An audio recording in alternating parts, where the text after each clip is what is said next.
etwetwa go se democracy nsensem aye basa no wo mo hwe na wo mo nka ho asem Owura Alan Kwadwo Chematin oda movement for change ano e di ama Supreme Court ene mrahye bedwem say wo ma emra enye adwuma e wo mai emo omampani land minister e di atudwa say empanifo wo mo eni ewo eye yensase ene obade enyoma ho yie enti wo mo de ensem anase nyoma ehyemu kena affirmative action emra no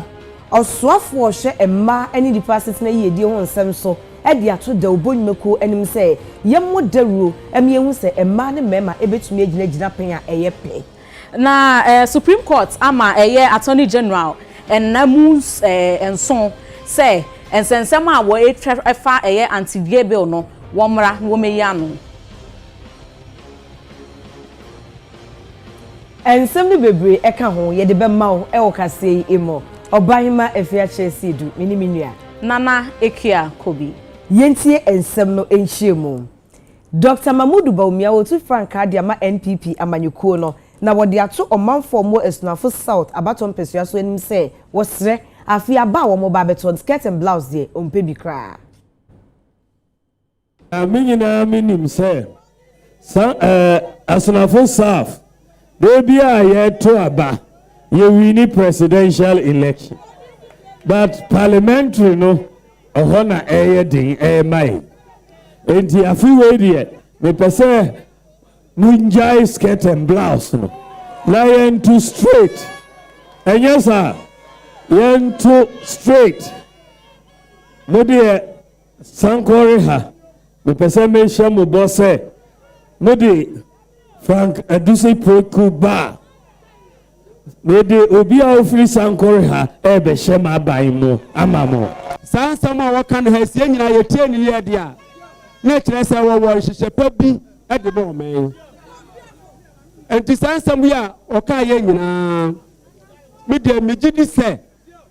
oba no obeyama ye ne a Ghana ibenya nkoso pa me de mesra na ne se the minister ko man nyina ye ta na chi ya bo mpa ya ma ne se dia wo hwehwe bia ne sanka ya dia mpaebo ene ebo ma kwapem se ehunu se Ghana adwene e wo tim wo hyehyɛ ni policy se kura wo nyina so ebebo man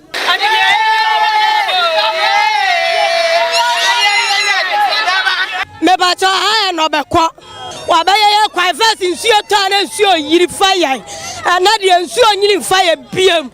akufuwa do ba adisipo ku wabaya ya kwaya maye suku free ankura ni sua adwuma de nkura tutu adwuma suku bibia ye wokuram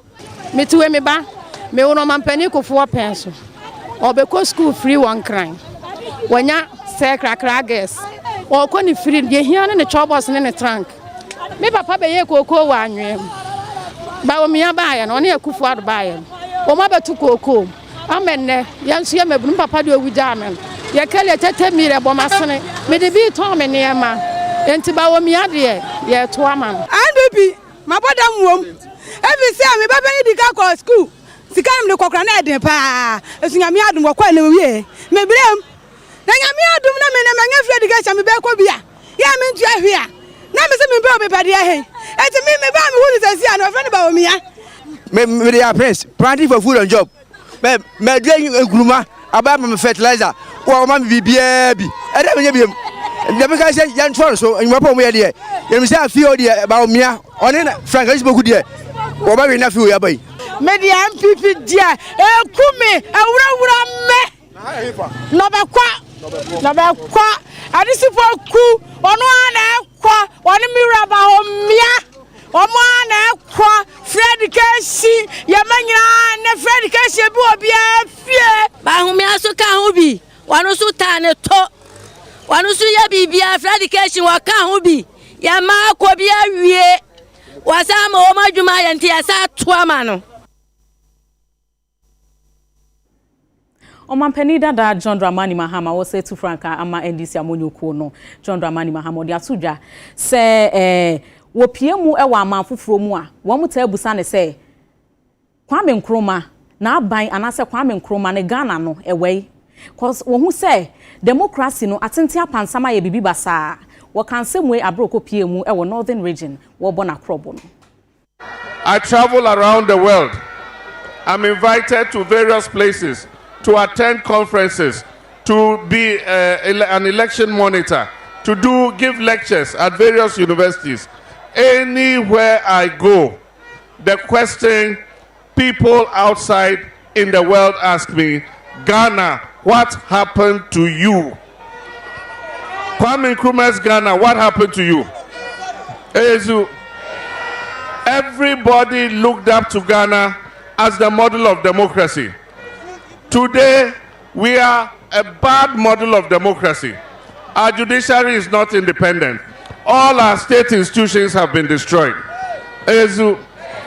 people looked up to Ghana as a country that is a model of economic management. Today, our economy is in shambles. Ezu, and the people who came and said that they were coming in order that our economy would be better. Today, our economy is worse. We are in debt. There is hardship in the land. Prices of goods and services are rising every day. And yet, every day, they come and tell us we should clap for them. They've done well. How can we clap for you?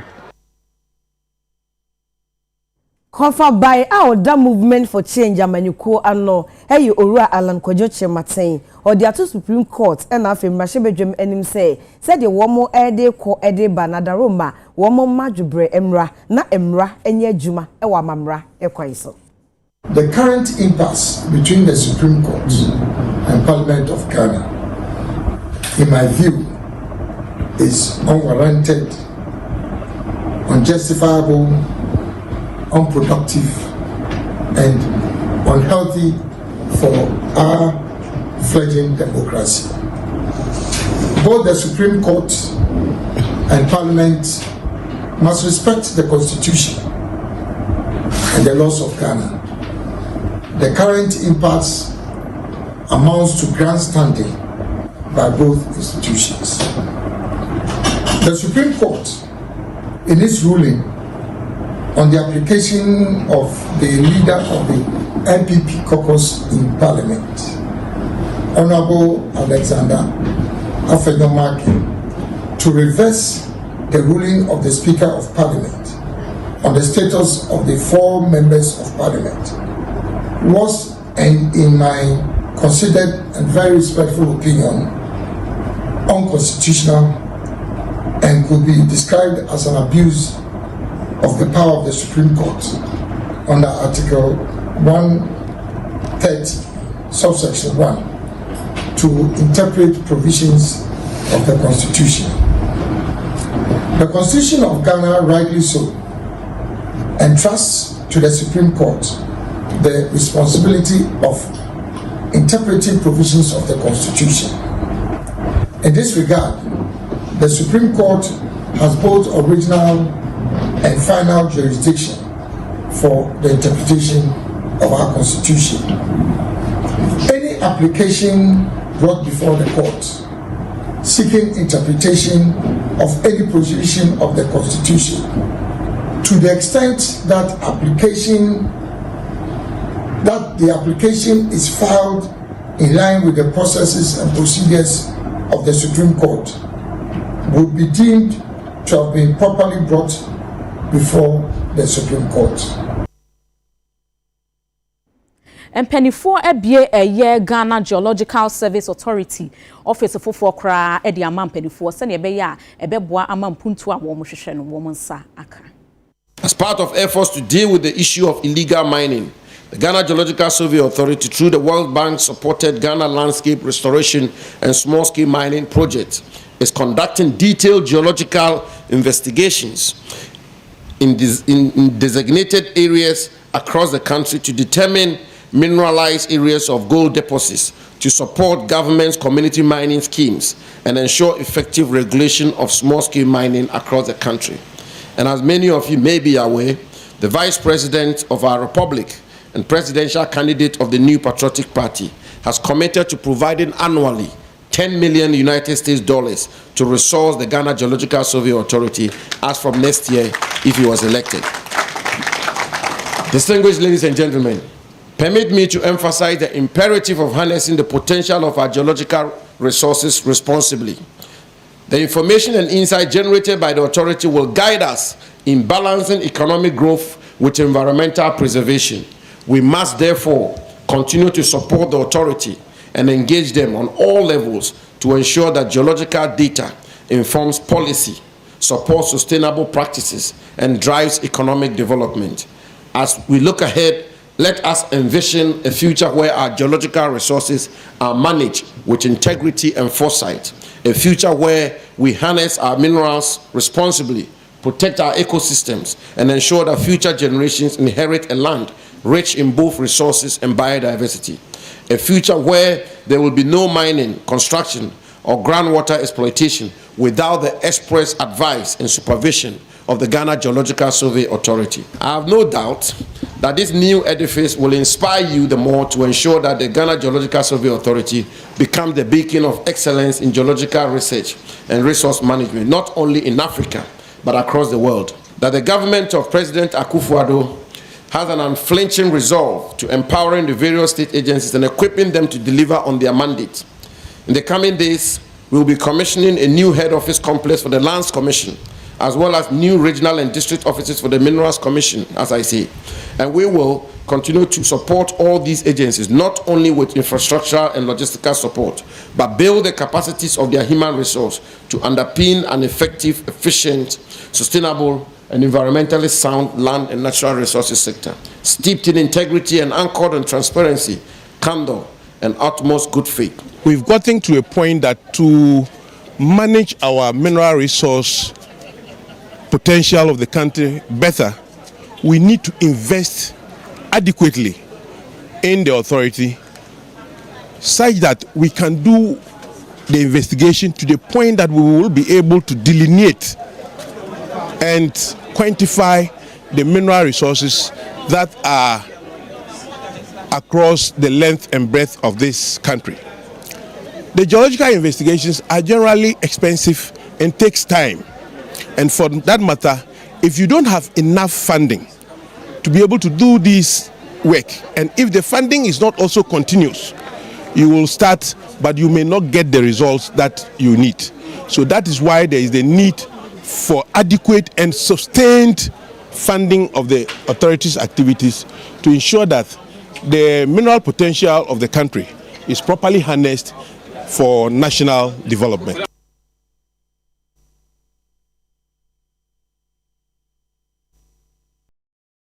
Yani Accra edinkan yeba sisia.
Yamarefo nyina akọ abaye toa ensem ne so edi amamo. Dr. Mamudu Bawumia wotu franka de ama NPP abanyukuo no edi anohobansem ama nananmu hemfo ne adehia wo mu akrodie ewo sunafo north abaton pesua so se na ekwan bia esona niema koyi ema na abosome nwotwe entem Ahaho University ampanyufo asase ewo akrodie no odebeko awie fefefe. Say the bill for the university has been done. Inti parliament ba yedebe ko parliament. Inti monka makumantono yem. No BBM preventing the university is coming live and direct. Many contractor no yebo onkomo kakra or the ejumano beba iwiye, everything will be finalized within the next 8 months. Na yenya full-fledged university. Eye legacy Nana Akufo-Addo ka se obejae amamo se o the university bebremo ono so we di so nyame adom enti university no de me amakohu baso kama me ho vice chancellor residence accommodation ni nyina enti minim se nana ade a edam akoma so pa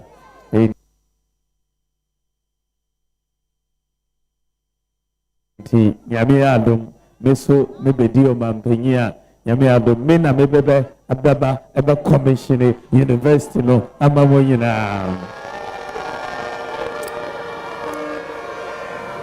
Vice President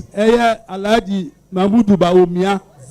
adwenkasi a omu wa eson daye papa ya son daye ade university aba amaya kodie ha na aseda PSA kasiya pa ema won pa na yebesre se na daroma wo bai yenim se akonwa ne de wa hwe dom ye gina sesi akra ni yesi ya to aba na wie kra ye de yampa ye nyina ne aba ye betu nbumu amane ne se ye asumura pa no wo ba yesre no wo nyina ni na onye bibi emfa ho emaye se na menhira Alhaji Mamudu Bawumia na ba oba no na menta na chi na bibi obeye bia no enye na wonfra konwa no na nananu nyina nta na chi akodi man nta na chi nyam na dwuma pa wa ye no ne anto aba no ama ne bumbum ye da nyame ati bebre.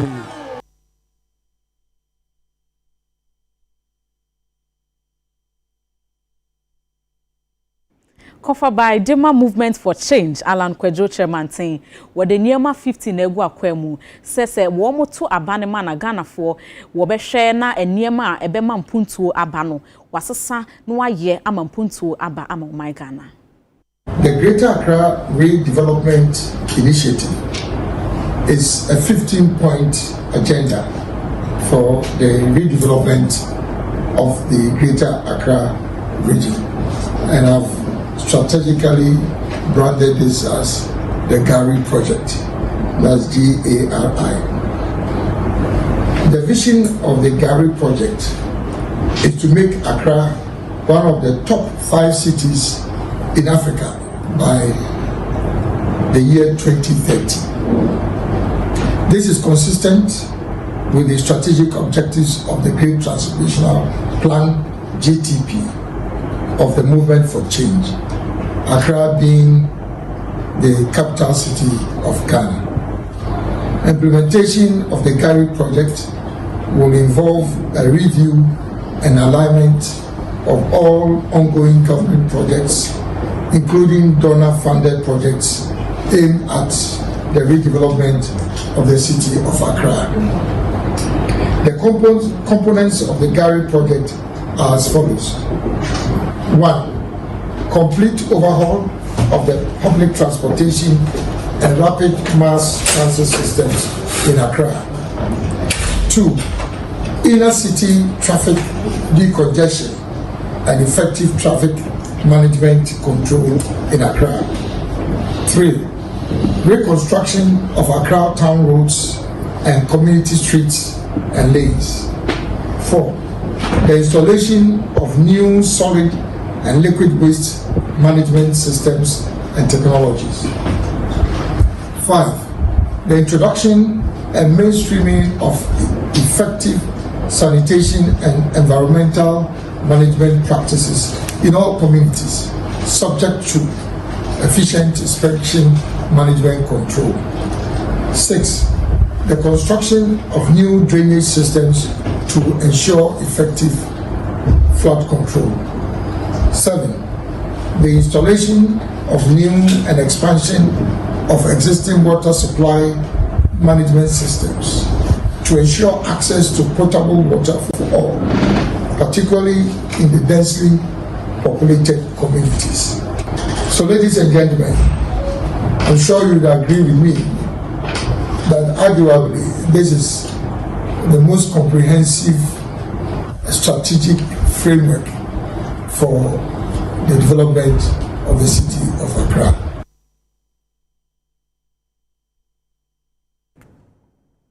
Yetwa ensem ne so edi ama ahwefo enyina na yekọ ensem fofo mu dia aban enam asoye a ehwe enipa ne enkoda system yedie bambo ho ensem so edi atu dwa se obehase nwachiche sika 1000 Ghana edi amakuafo a wo mu ache wo mu e wo mantam enwotwi mu e wo Ghana fanan enyina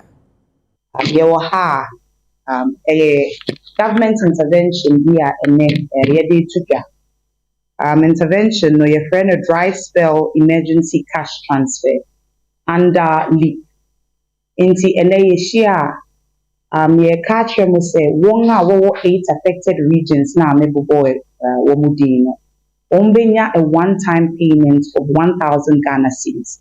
sasikai say ebwa won to mitigate shock na awunya as a result of dry spell no over that 8-week period enti eno na yeder to that na wonga woye beneficiaries no efi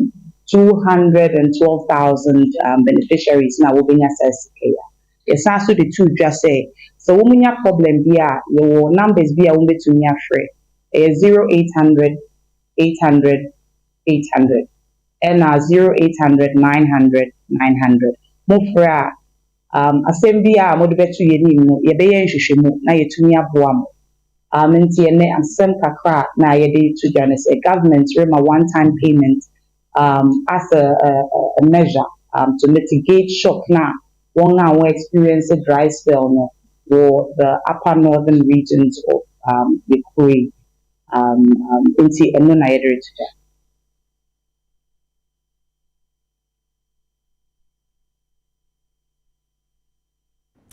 NDC amonyoko no ekuo bi a yefra wo mo NDC cadres ene wo mo atoa ma Dr. Mahamadu Baumia se ensem a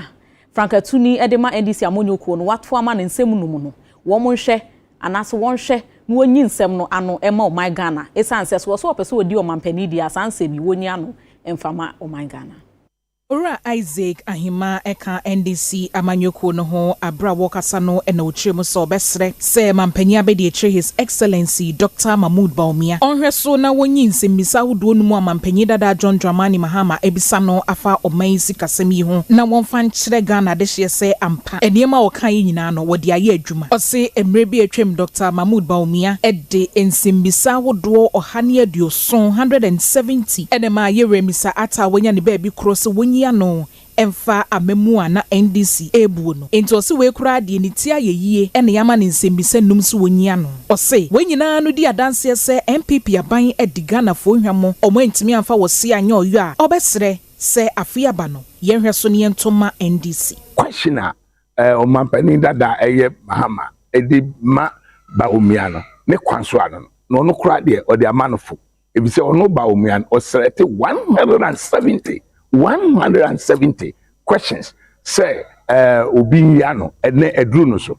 ene de 5 questions amane say obi yano we ense so okasakura o me yano if say ye nyina e Ghana ha ene hu say dollar no na eye 4 cedis to $1 ene o mu gina simple so say amambo ne ye bone time ade necessary ye 4 cedi sane nya $1 ene no ekeka ko 17 cedis ansana wenya $1 it was o me yano say den na eba ne sa aban we de nyame se enka nokre o ma be diga na fo hwamo papa enti questions na Mahama edima Bawumia yɛfoa so Bawumia emra meyi ano eno achi eno wode to NDC titafo nyina enim so monyere wo mo ho na campaign no omonye pa sade beya amanfo behunu de aban wei ayeyen a amasese niema asei sade beya afiaba no ombetimi etu NPP ade so ma obia bamumu obia enye na famu de hwe ye doso se wo de otumi esakra lipa mienu kura na baako e de kan ho de ba party ma normal no ayin krisi obia momode so wadamfo bi wo nua bi na bia 2020 no wantumi anto aba ma NDC enam kasade a MPP for kan ya ene ne nkonkra ne yese wo ya ne se kire wadamfo num ne ehia se eze se sabri oto aba ne sisa aban go ba bia aban din ekono yanhwe ye na se santo aba na MPP wini bi atese nyina ye tufri akotogo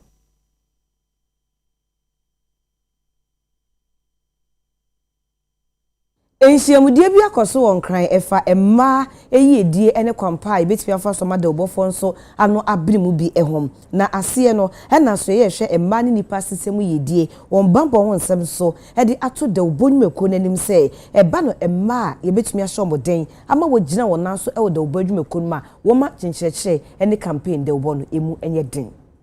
The reason for the project is to first of all empower women. It's trainings,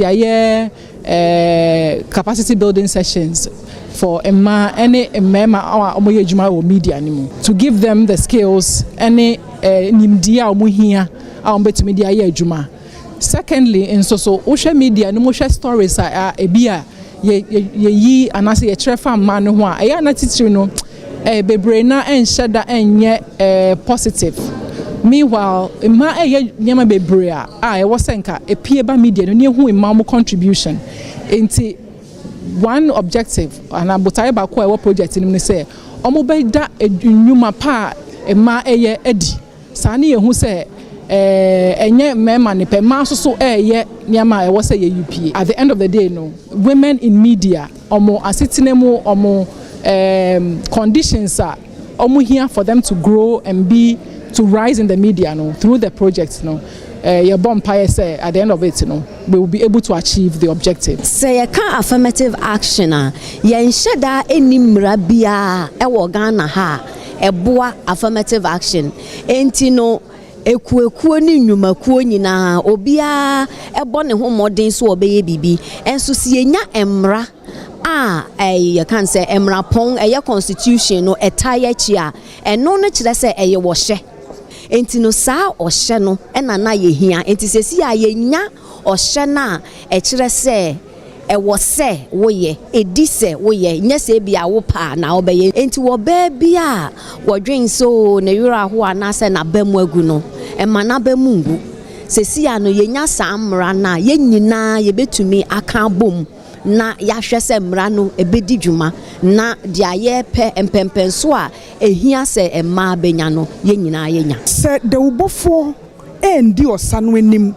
na ya man kyerɛkyerɛ no mu ampi na nipa ante ase se ye ka gender no enche se ye meka obema nhye enche se oba emetwimfa bema so da bi enya saa nete a ye beka kwantimfi emma ne mmemma e woda ubo adwumamu anaso ensentwero adwumamu meka journalism in total, broadcasting, any all angles, even social media, ye influencers, and obia, yen so any antiasem. Se oba ba kunim de konenim. Oba ba kwa pomude konenim. Bema ba ko enim de konenim. Onya obenya nsafo edi nechi na omotu osano ebomu a ede asomdwe ba efie ye de. Oman no mutena ye de. Independent team so na ehya so tantan efri ho emien nyina yetena se odo emu ne etimi akoyenim e wo mponto mu.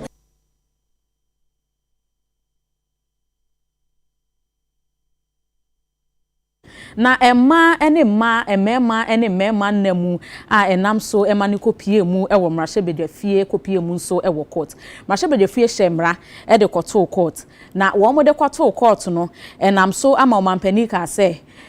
nsem na akwa kopie mu court ne de ono mfa ne nsan hyase na nipa miensa bi enso e de nsem bi kopie mu court Richard Delasky ene wo ma wo mo ka ho na eno nam so ema mrahye wo mo ka se ensem ya kwa kopie mu court dia na ne o mo twen se o mampani be sign na afi no ya pass na enmra bi se ye de ma no ye de samra no ama na o mampani so ka se sa kopie mu court dia ene wo no omfa ne nsa enhya ase na nei mrahye bedafie e de namu nson ene de ama attorney general se won hwe na won ma emra anase ensem a ewo ho no ma ese so wode ba ema edi se ne be ya asa emre ya wo mo hwehwe no wo mo nsa aka ne de wo hye no se wo mra na won fa meto dwa se ne be ya be boa na wo ma wo mo de nsem no kopie mu wo court no kire a se mrahye bedafie anase se court eje nsem ne tuma ebe ha dwe pa ebe ha wo mo enti hwe na court ane nsem na ntum ne no ene nam so ama court nso e de ato attorney general anim se enanso a wode ama ni won fa nsem bi e wo ho emfa mra se ne be ya wo mo betumi edi asem no amana kwa akoto yebegina we so na yetwa ye ho aba ye ba ye beto aso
Yamarefo nyina akwa abayentwa ensem no so emfa emamoe. 6th Infantry Battalion Northern Command Northern Regional womo ekro pokese tamalimo no asrafo eni abrekeka wo ho abom ama waye encheche ni dwumedie de achese womo ensoso basabasa yeso no ma ya hoboa mapanso ama afi aba ye betoi.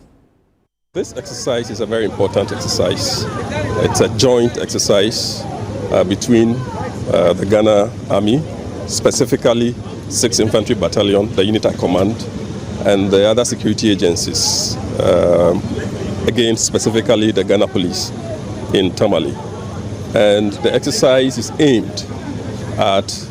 conditioning ourselves towards the upcoming elections in the area of internal security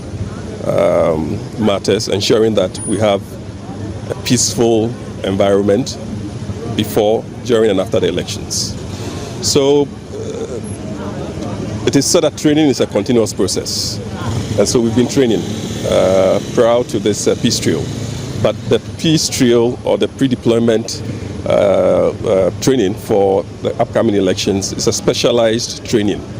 that is tailored to ensure that we have a successful elections, like I said. Logistics will never be enough for any army. We keep enhancing the logistics that we have. But I can assure you that we are preparing ourselves as we pace ourselves towards the upcoming elections to ensure that we are equipped with the requisite logistics. And that I know definitely will be able to acquire to discharge our duties effectively. As you may be aware, the northern region and then the savannah region are regions that are fragile and quite volatile because of the peculiar security challenges we have here. So there's the tendency that at elections, you have people, certain groups wanting to take advantage of the already fragile nature of the place and then trying to do things that would breach the peace. So what we are doing is to ensure that we maintain surveillance, we conduct enough mobility operations. With that I mean we're able to reach out, conduct patrols, and ensure that we have a congenial atmosphere for the upcoming elections. The message I have is that we have one Ghana. We have a country called Ghana, and this is the only country we have. We, the personnel in uniform, will do our part to ensure that this country is safe for all of us to live in. Kofi Pare ekuro bi a ewo epoye mantemu na nei wo mo se wo mo beto aba no atua MPP amanyukuo no esan se wo mo ensuo ene wo mo nsase nina no galamsey sensemia ese no ekuo a wo mo wo ho no wo mo kire se wo mo aye ne wo mo beye bia abeboa amanka okuro no egina ne nso galamsey hu sensemi ese wo mo nsase. Adesye no etremu say company n'edwuma na omo ye ne de no kuranie asei omejapadie bebre ene ekoko ni ahwedifu a na omedua wo no bebre ni nyina ometwa agu omunsuo nsuso essay enti sei no mani abedi yo mu kire mu sese aban anye bibi amfa ho a ene omo de mra ne be sha omo nsem abo matena ye ho ban enche bia mpo na kokko board fo de nhye mapabi egu akwan mu ede bo akoko akuafo se de be ye betimi aboa ama wo mfudie no etimi akoso nanso omo kire a company yi ba ye adwuma omo ye nyina no ahweti bibia ama sese eniema agensa ebusua panyi na na denkyira jasehene owo Kofi Pare ene ye twetwe nkomo fa akwan a omo sei ne kokko afu ye ti bubububu wo enwura ni mu nti mofra ni bi kɔ hɔ ahimaachi ene wo ko hu se wo de machines ya akosi afu no ma wo resɛ no ba ni nyina ewo afu no mu nti ehwa na wo be ka kire me na me ko hu abusu apahene ene assemblyman na me bo ngamane ni ye ko report ni police fo ne ade wo bai ebe stop won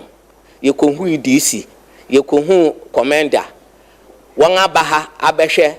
enso still enkrofo ne na anu ya won asan ababiem abesi ehonoma no ba ewo ho no wo san tua so sese won asimi koko fu ma wogusu se koko ni nyina wo bra wo ma me kapre wo ma me hweye amini me ho hweye enti yensu ayenom sese kurase esi kogu yen no ba so a koko no so a kire ye to pure water won ase nsu ni nyina eno achi na owura Eric ewuku ofe wonne kasa ema nananom atena konye wo honom ne nsem a odi tu dwani ayesu ayenom no won ase ni nyina wasabrampa ayenom no won ase ni nyina sese suruma ayenom eno so won ase ni nyina yakwa afuma yese ye to pure water ndi yen asema ni se yen pegalo me se bia wa ha abana na obetwa akoko no dua maye na sese ya no so na ye de boye mbra wa ha na se obetumi koko na se menko wi ade nti ya se ma se ko ba na ma yesi ye mpe galom se wa ha de krakra mu UTV kase ye ne akuafo dodo na nso ekasase ni aye hu ni se mine na ekoso no ha ase ye nsuo ase ye no baye ha ye farming area koko wa ha papa abanya so mfaso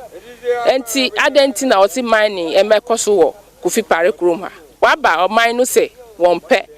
onu so ntie ye fite o mine no so ye nso ye wo ye right enti ye wo ye right no se wo mo bi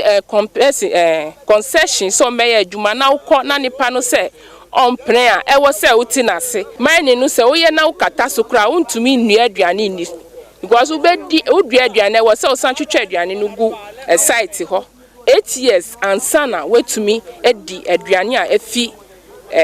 assassinum if say mercury na what is so mining no eye din anu ye din o ma ehun se sunu tokura na se kwosuru na se eto a now baby ebegu kra utia ho kra etumi affect you yantu abama na ye ho no mu se yensu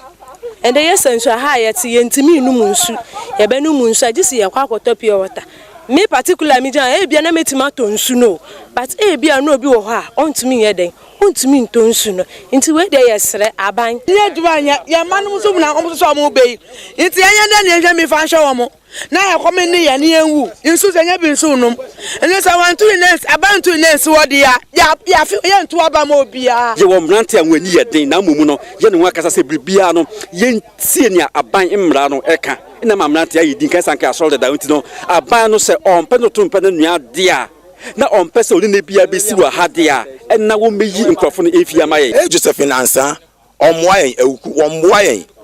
wadi abro kese pa nti aban ye srew anamon bia se utubia no bomode atu eyesa afi 2024 no ube lusu ayisu ano wan hu se ayisu ane ha akufi pare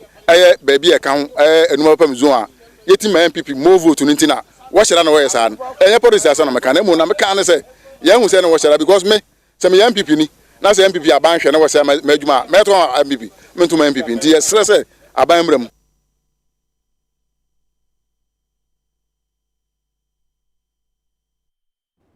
Kasieni nyina esi aseda enko emma Pepsodent cavity fighter Pepsodent charcoal and a Pepsodent herbal wenya emu bia no wahwehwe Pepsodent ni triple protection e kira kwan na wo de ahro wo se fachi wo se mu anu menye hwam fa hohoro wo se na enye fe ansa na wakoda nyankopon boa ma adepa bi nso kyewa na wo san de Pepsodent ahoro amabobo so eni nyina etwitwi wo se fefefe na wonum aye hwam Pepsodent ye dwen ho ye pese bia obegina bia utumi nwenwene na etumi ekoyi edimao ye da Pepsodent ase so so yasene e ma ede kase ebremo ha na ede ni nyina esi aseda enkoma Molly's Beauty and Spa Salon so mo sie emiti fefefe e ma me akenkan for eyeme obahima efia chesiedu mini minia Nana Ekia Kobi ye da mi nyina ase